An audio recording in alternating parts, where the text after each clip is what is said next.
Hello and welcome to tradingfloor.com's weekly equity update. We're past the midway point of the third quarter earnings season and we'll have a look at new insights and the results thus far, what companies and segments are performing and what new indicators have come up and where is the growth. And with us we have Christian Blabout, the Chief Equity Strategist at Saxo Bank. Welcome again, Christian. Thank you. So we've been watching your articles on Trading Floor and you've been reporting on some of the star performers. If we have a look at who they are and what are the trends, where they're coming from. Well, first of all, I think it's important to say that so far in this earnings season, at least for S&P 500, where we passed the midpoint, 83% of those who has reported a significant surprise to the upside. Actually, the average surprise to the upside, when reporting a surprise to the upside, is almost 10%. So it's actually turned out to be a very strong earnings season, beating most analyst forecasts on how this should go. In terms of where is it coming from, I mean, the average growth in EPS year on year is 44% of those who has reported. And if you look at sectors, we sort of indicated prior to the earnings season that we would be looking at materials, we will be looking at industrials and technology companies. And they have all three these sectors beaten the average, but the far best performer so far has clearly been financials.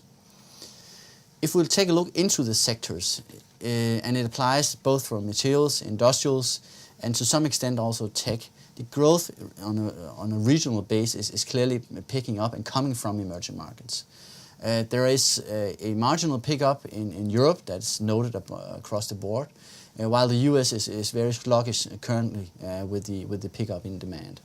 So which companies, I mean, we've got Honeywell, we were saying there's a pickup in demand for their turbochargers. You reported earlier in your article. Can you give us a bit of an insight to that? Sure. I mean, what drove Honeywell's earnings to surprise to the upside, and actually they also raised the sales forecast for the fourth quarter of 2010, was turbochargers for airplanes. So there is somebody out there who's buying airplanes, meaning obviously that airliners expect more volume in commercial airliners going forward. And that's good news because, I mean, business is also about meeting business partners, customers, clients out where they live. So when we see this volume picking up, it's sort of comforting in terms of how the global trade is going. It's a decent indicator. It's not a solid indicator as United Parcel Service volume, where they freighted how much, but it's an indicator of how business life is going.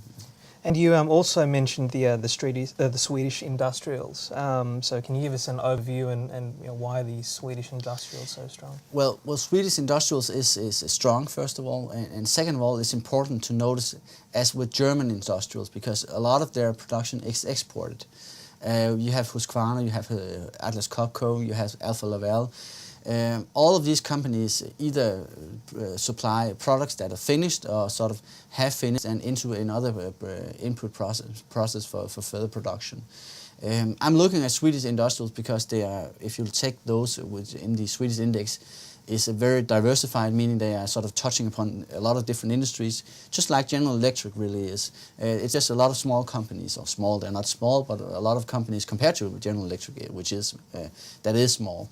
The point being that this is sort of an indicator, okay, if industrials is doing pretty well, and they are not that sort of bleak in their outlook for 2000 and the rest of 2010 and to some extent also 2011, that means that we could have sort of reached the point where these companies actually start employing people again.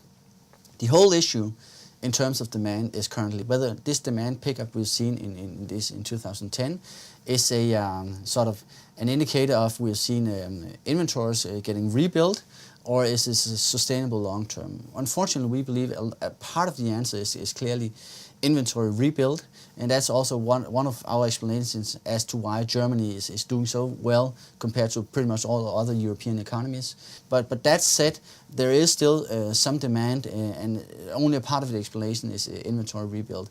But if you sort of should regionalize this perspective, pickup in demand is most forceful from emerging markets. That is where growth is coming from. So, I mean, it's looking like, it's still rather bleak for the US.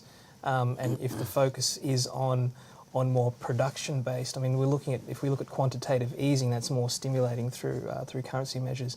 Could we say that really the focus should be on on productivity moving forward, and instead of quantitative easing measures? And quantitative easing measures is going to, I mean, it will be a short-term phenomena, even though it's spread over a wide span of time.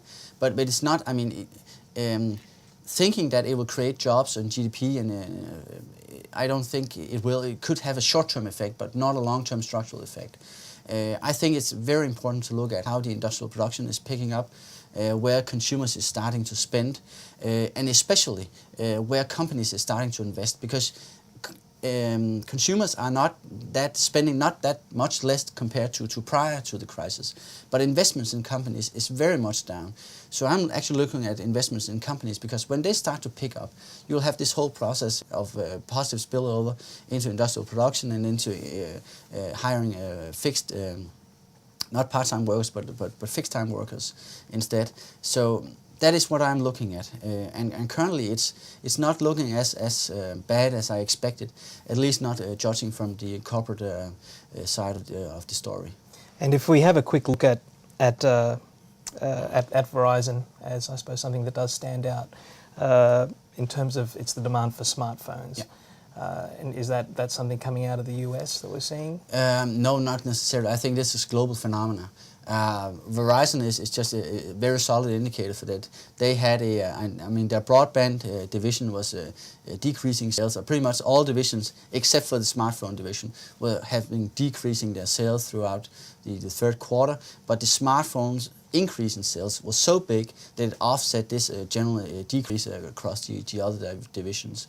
So smartphones and networks supporting smartphones, that is something where you're going to see a strong pickup, and especially in emerging markets. If you look at sort of the data indicating where is the users from smartphones and various communities coming from, it's to a large extent both from the US and Europe, but I mean, if you look at the growth rates, it's coming from emerging markets.